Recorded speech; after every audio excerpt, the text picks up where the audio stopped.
Hello everyone, good morning. तो आज हम बात करने वाले हैं बहुत ही स्पेसिफिक और कॉमन थिंग्स की, जो आज के डेट में बहुत बहुत ज़्यादा कॉमन है। What is this? Preparation meanwhile breakup. Yes, exactly, preparation meanwhile breakup. ठीक है, this is the common problem in today's generation, right. Preparation कर रहे हैं, इन मीनवाइल प्रिपरेशन करने में स्टार्टिंग में फ्रेंडशिप हुई, दोस्ती हुई, we are in a relationship, और इन बिटवीन प्रिपरेशन के दौरान ही या फिर वन अटेम्प्ट के बाद किसी एक पर्सन का, मतलब जो पार्टनर है उनमें से एक जन का, बंदे का या बंदी का, किसी का एक का एग्जाम क्लियर हो गया, ही ज्वाइन द सर्विसेज, सेकेंड वाले वैसे ही रह गए, राइट। तो जिनका ज्वाइनिंग हो गया, दे आर तो मतलब वो अपने न्यू लाइफ में इन्वॉल्व हो गए, दे फॉरगेट पास्ट। लेकिन अब जिनको पास्ट उन्होंने बना दिया, दे पास्ट आर स्ट्रगलिंग, है ना। फिर वो बंदे या बंदी स्ट्रगल कर रहे हैं। अब वो डिलेमा में है या फिर दुविधा में भी है कि अब क्या करे लाइफ में। एक तरफ ये पेन है, दूसरा तरफ स्टडी है, राइट। तो स्टडी में भी वो स्ट्रगल कर रहे हैं, अपनी इमोशन को कंट्रोल नहीं कर पा रहे हैं, ठीक है। और ये इमोशन जो है वो कहीं ना कहीं बार बार डिस्टर्ब कर रहा है इनके पढ़ाई में। अब इनको दो प्रॉब्लम हो गई है। पहला, एक तो ब्रेकअप का दर्द है, वो अलग है ना, कि ब्रेकअप हो गया है तो बंदी भूल गई है, इन्हें याद नहीं करती, फोन नहीं करती, बात नहीं करती, है ना। ब्रेकअप हो गया है, काइंड ऑफ ब्रेकअप, नहीं भी हुआ है तो काइंड ऑफ ब्रेकअप हो गया है। या दूसरा पेन है, इनका जो सिलेबस इन्होंने डिसाइड किया था, जो इन्होंने सोचा था कि ये पढ़ाई करनी है हमें, इतना ये टारगेट सेट किया था, उस सैडनेस वाले माहौल से ये निकल नहीं पाए, और ड्यू टू दिस रीजन इनका जो टारगेट है जो इन्होंने सेट कर रखा था पढ़ाई के लिए, वो भी फेल हो गया है, ठीक है। तो अब ये इनको लग रहा है कि अब ये डिप्रेशन में चले गए हैं, अवसाद में। देखो, पहली बात तो डिप्रेशन को समझो। Depression is a very big name, ठीक है। वो ऐसे नहीं होता है, आप डिप्रेशन में नहीं हो, you are in a anxiety, ठीक है। डिप्रेशन में नहीं हो, थोड़ा सा ज़्यादा स्ट्रेस हो गया है, ठीक है, आप एंजाइटी तक पहुंचे, अभी आप डिप्रेशन में नहीं गए हो, क्योंकि अभी भी आपको चिंता है कि नहीं मुझे भी पढ़ाई करनी है। हाँ, that the one emotion is the different thing, कि एक इमोशन आपका अभी भी चल रहा है कि यार इतना समय उसके साथ बिताया, वो पल, वो चीज़ भूली नहीं जा रही है, ठीक है। बट इस पास्ट को सोचते रहोगे कि उसके साथ मैंने कितने पल बिताए, ठीक है, उसके साथ मैं था बैठ के, इस लाइब्रेरी में मैंने उसके साथ पढ़ाई करी थी, या फिर मैंने इस तरीके से उसके साथ आंसर लिखे थे, मैंने उसको ये ऑप्शनल पढ़ाया था, देखो आज वो वहाँ पहुँच गई और मैं कहाँ। तो ये सारी चीज़ें पास्ट है, पहली बात तो ये समझो, ठीक है। ये सारी चीज़ें पास्ट है, ठीक है। अब जो पढ़ाई का अलग टेंशन है आपको, वो पढ़ाई के बारे में समझो कि जो टारगेट आपने सेट किए थे, वो टारगेट आपने सेट किए थे जब आपका मूड काफ़ी खुशी वाला, हैप्पी वाला था, ठीक है। जिस समय आपको बिल्कुल इन्वायरमेंट लगता था कि भाई सारी हवाएं आप ही की तरफ मुड़ रही हैं, ठीक है। तो वो टारगेट उस टाइम सेट हुआ था। तो जब भी आप एक चीज़ को हमेशा ऑब्जर्व करना, हम जब भी बहुत खुशी मूड में होते हैं, ठीक है, देखो इमोशन तो हमारे बहुत सारे हैं, डिफरेंट काइंड ऑफ इमोशन है हमारे अंदर, है ना।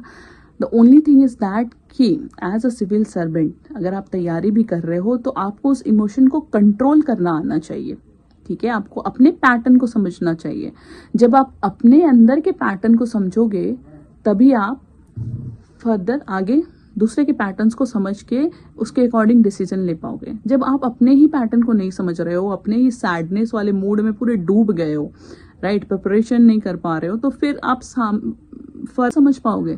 फिर जब आप सर्विस में चले जाओगे, तब आप कैसे किसी के मूड को समझोगे, कैसे डिसीजन लोगे, ठीक है। फॉर एग्जाम्पल, अगर मैं एक एग्जाम्पल आपको देती हूँ, नरेंद्र मोदी जी इमोशन को किस तरीके से कंट्रोल करना है, प्लस इमोशन को किस तरीके से यूज करना है, ठीक है, for administrative way, for politics way, ये सारी चीजें आप उनसे बहुत अच्छे से सीख सकते हो।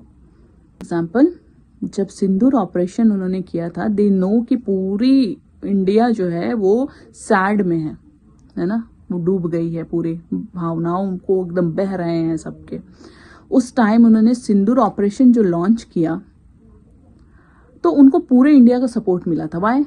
Because emotion, people are emotionally connected with this operation. Further भी उनको आगे काम करना था या फिर पीस मेंटेन करके चलना था अदर्स कंट्री के साथ, उस सिचुएशन को भी उन्होंने वहां समझा। दैट्स वाई वहां से वो बैकआउट कर गए, है ना। हम आधे से बैकआउट कर गए बिकॉज हमें पीस भी मेंटेन करके रखनी है। दैट्स अ डिफरेंट पॉइंट, क्या कौन क्या कह रहा है इसके पीछे, but you have to understand the strategy with the emotion. हम कहते हैं नहीं इमोशन लेस होकर काम करो, नो। हम कहते हैं कि इमोशनल इंटेलिजेंस पढ़ के आप इमोशन लेस हो जाओगे, नो। आप इमोशनल इंटेलिजेंस जब पढ़ोगे तो आप इमोशन को अच्छे से समझ पाओगे, ठीक है। आप समझ पाओगे कि आप खुशी मूड में कितने ज्यादा काम कर पाते हो। लेकिन जब आप सैड मूड में रहते हो तो आपको कुछ करने का मन नहीं करता है, या अगर आप काफी गुस्से में हो तो भी आप काफी ज्यादा काम कर जाओगे। When you are able to know that your emotion then, ठीक है। तो अगर आप बहुत गुस्से में हो, how to utilise your anger basically, है ना। तो एंगर इज ऑल्सो एनर्जी। अब एंगर एक एनर्जी है, इसको भी आपको यूटिलाइज करना है। जब आप गुस्से में हो तो रैदर देन किसी से झगड़ा करना, किसी को फोन लगा के रोना धोना, इन सब करने से बेटर है उस एनर्जी को यूटिलाइज करो ना। जब आप एंगर मूड में हो तो उस एनर्जी को यूटिलाइज करने के लिए you have to use some work. जो आपको काम सबसे ज्यादा टफ लगता है वो काम उस टाइम कर लो। देखो यूं हो जाना है, it will not take too much time, ठीक है। इसी तरीके से जब आप बहुत खुशी में रहोगे तब भी कोई भी काम बहुत जल्दी हो जाएगा, उसमें भी आपको टाइम नहीं महसूस होगा। नेक्स्ट है सैडनेस वाली मूड, ठीक है। सैडनेस वाली मूड में अब आप अपने आप को समझाओ। समझाना आपको ये है कि जो हो गया सो हो गया, वो पास्ट है, ठीक है। जो टारगेट्स आपने सेट किए वो अभी फुलफिल नहीं हो पाएंगे because you are not in that condition. तो आप करोगे क्या? What you have to do, you can set a new target, ठीक है। Consider your study as your girlfriend और बॉयफ्रेंड।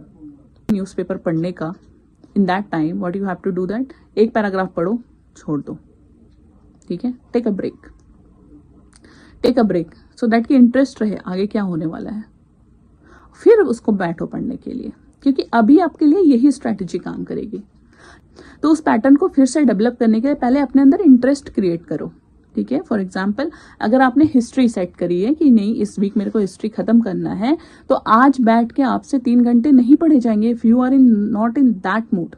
प्रॉब्लम क्या है पता, हम एक्सेप्ट ही नहीं करते हैं जो हमारे साथ चीजें हो रही हैं रियलिटी में, जो हम फेस कर रहे हैं हम उसको एक्सेप्ट ही नहीं करते। हम दिखाते नहीं आई एम वेरी ओके, ठीक है, मैं पहले जैसा ही काम कर सकता हूँ, नहीं कर सकते हैं। हमारी मूड अगर स्विंग हो रही है तो हम वो काम हर सिचुएशन में हम एक जैसा काम नहीं कर सकते हैं। ये सारी चीजें मैं आपसे क्यों बता रही हूँ पता, कल मैं एक स्टूडेंट से बात कर रही थी, ही नीड अ काउंसलिंग सेशन है बेसिकली। तो जब मैंने उसकी काउंसलिंग सेशन के लिए स्टार्ट करी कि क्या प्रॉब्लम है क्या है, तो उसने बहुत ही सही ढंग से जो प्रॉब्लम थी वो बताया उसने, ठीक है। I am not telling you the name और different things but I am telling you the problem, ठीक है। उसने अपनी प्रॉब्लम बताई कि उसका ब्रेकअप हो गया और उसको यूपीएससी की प्रिपरेशन भी करनी है। 1 अटेम्प्ट में उसका हुआ नहीं, 2nd अटेम्प्ट में वो मेंस तक गया, प्रीलिम्स में उसका इंटरव्यू नहीं क्लियर हुआ, 3rd अटेम्प्ट में उसका प्रीलिम्स भी नहीं हुआ है। Now he is in depression. He said कि वो डिप्रेशन है but it is not a depression, it's anxiety, over thinking. वो डिप्रेशन में है और उसके साथ जो बंदी 2 साल से प्रिपेयर कर रही थी उसका इंटरव्यू भी हो चुका है, 2nd अटेम्प्ट में उसने सारी चीज़ें क्लियर कर ली, ठीक है। और उसने वो लवासना चली गई है and he enjoying his her life, इसको ख्वाल नहीं करती है।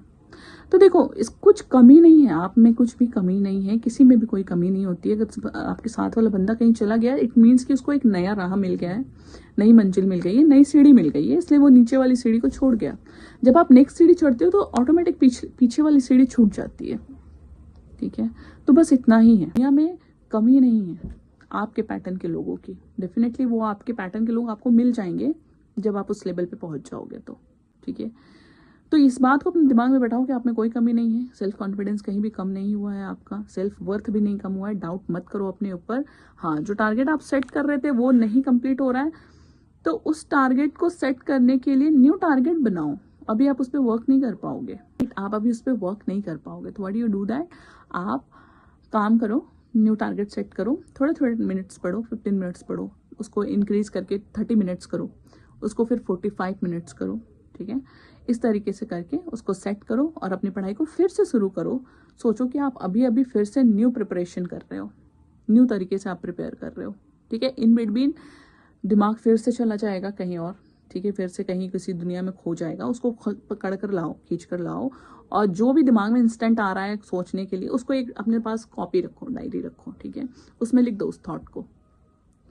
जब आप पढ़ रहे हो और कुछ भी थॉट्स आया माइंड में, उसको फट से लिख दो। अब बताओ अपने माइंड को कि ठीक है, रिलैक्स, इतना पढ़ लेते हैं, उठ के फिर इसको पूरा करेंगे, ठीक है। जब आप पढ़ के उठोगे तो वो जो पढ़ोगे, जो थॉट्स आपको पढ़ने के दौरान आए हैं, तो आपको पता चलेगा कि इस डायरी में लिखे हुए जितने भी थॉट्स आए थे बेफालतू थे। ब्रेकअप को भूलो और पढ़ाई पे ध्यान करो। चलो, थैंक यू।